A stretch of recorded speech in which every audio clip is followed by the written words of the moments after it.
Assalamu alaikum. My name is Fatima Sajid. I'm from Australia.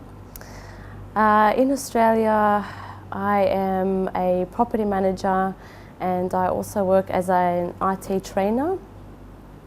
I'm a family of 5 children with my parents, and I decided to come this year to visit the shrine of Imam Hussein alayhi salam because I felt the build-up and the suspension over the years of listening to the Muharram lectures finally hit me really hard this year, and I felt like a big burst of energy inside me that pushed me to just book the ticket and leave the rest of my life behind me. In Australia, we do live a very comfortable and easy life, having our family around us. The government as well does assist the family and the community as well. We have a good Islamic community which is very strong. When I compare it to the land of Iraq, I noticed there is a really big difference, and I noticed it as soon as we landed in Najaf. I saw that the people live very differently. They live very simply, and I felt like there was no complaining. They were happy with the simplicity that they had, and they worked together. I specifically noticed this during our walk from Najaf to Karbala. It took us about 4 days to walk it. We did take a longer route, and we also had a bigger group, so we had to be very patient with one another. Some people fell ill. We had some elderly people that were a bit slower, so we had to work together. Along the way, we met and saw the most amazing people. They were so comforting, they were so welcoming, and their service to the visitors of Imam Hussein alayhi salam was second to none. They did it from their heart, and it wasn't just a service that, oh, we have to do this, or it's an Islamic duty. I felt like it was truly from their heart, and you would see people from the ages of 5 to the ages of 70 plus. I remember seeing a family, a mother and a father, baking bread, and they were also making some eggs, so breakfast for the zawar that walked past, and the kids were so into it. They grabbed the food from their parents and they ran onto the streets to make sure that everyone had something to eat. They would offer, drinks, the food, places to sleep, the teas, the warmth. There was nothing that was missing. So coming from Australia, I felt the walk in that sense. I wasn't missing anything because the comfort was there. But the major discomforting was maybe the physical struggle. The walk itself, it was tedious on the body and on the mind, and you really had to stay incredibly focused, and you had to remember your destination, who you were going to end up with at the end of it, and that really did keep us going. Even a lot of people fell sick on the trip and did the best that they could to reach Karbala. You do see that there is different kind of beauty in the people of Iraq. They trust you, they want to give you everything, and there is no sense of negativity around here. I feel like it's all positive, and although when you visit the actual shrines, it's very congested and everyone's pushing and shoving each other, but ultimately everyone just wants to reach the same goal. And it was very difficult in there, but everyone just worked together. I had an incident where I was being crushed by a lot of women and I fell unconscious, and a woman actually grabbed me out of nowhere and rescued me from the crowd.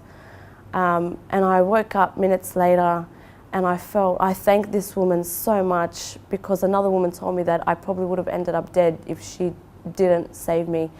And this woman God sent her to be there at the right place at the right time to save another server of Allah subhanahu wa ta'ala, to experience more of Najaf, more of Karbala, sorry.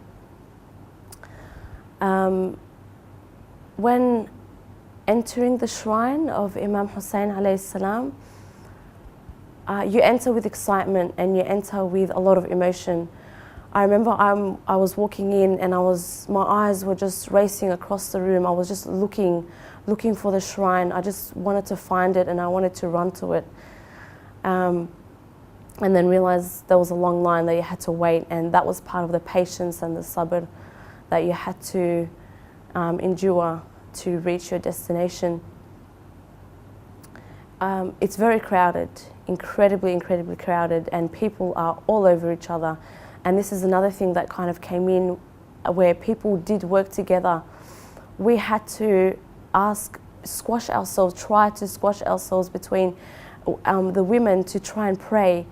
A lot of women were a bit hesitant to give up their spots, but I recall this specific incident where we asked the lady, could we please just pray, 2 rak'ats? And language was a bit of a barrier for me. They speak Farsi here and I don't speak it, so I was lucky to have a friend with me who spoke on my behalf.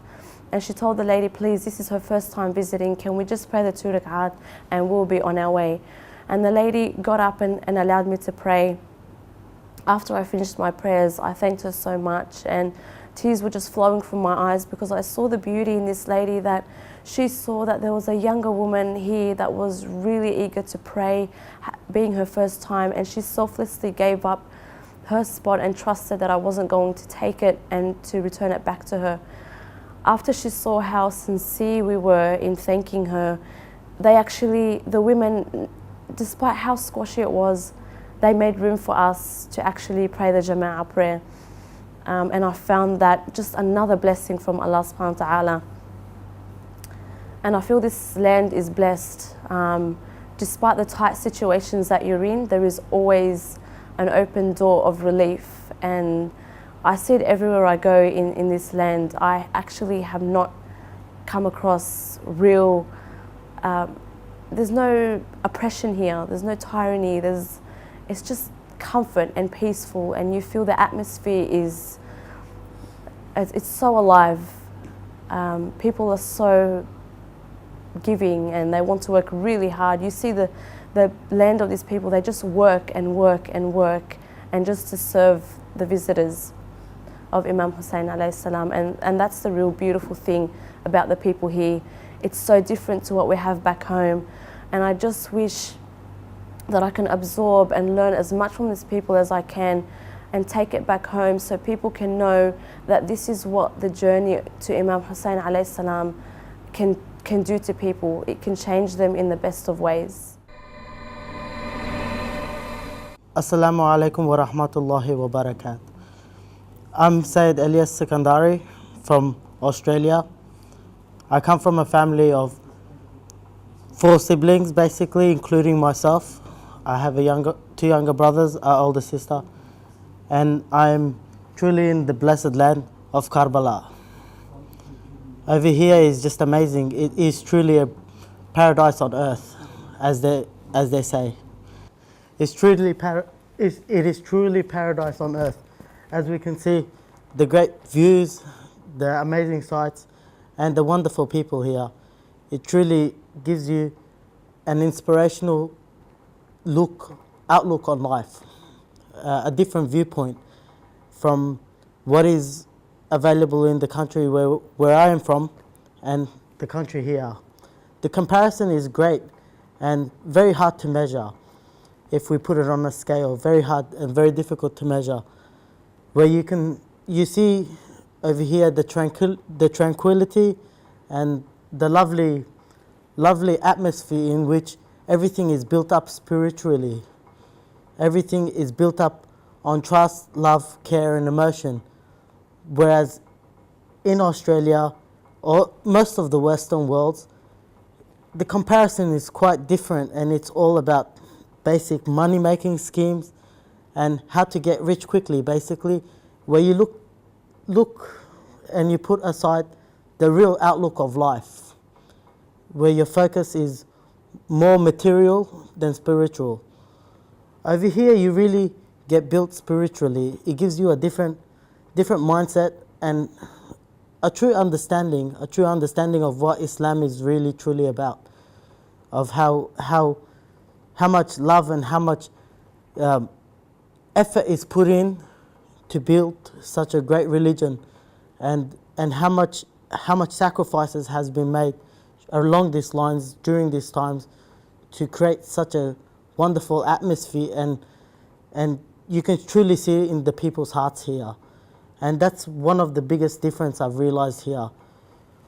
While walking from Najaf to Karbala, I experienced a lot, and I just saw the wonderful love the people had for Imam Hussein.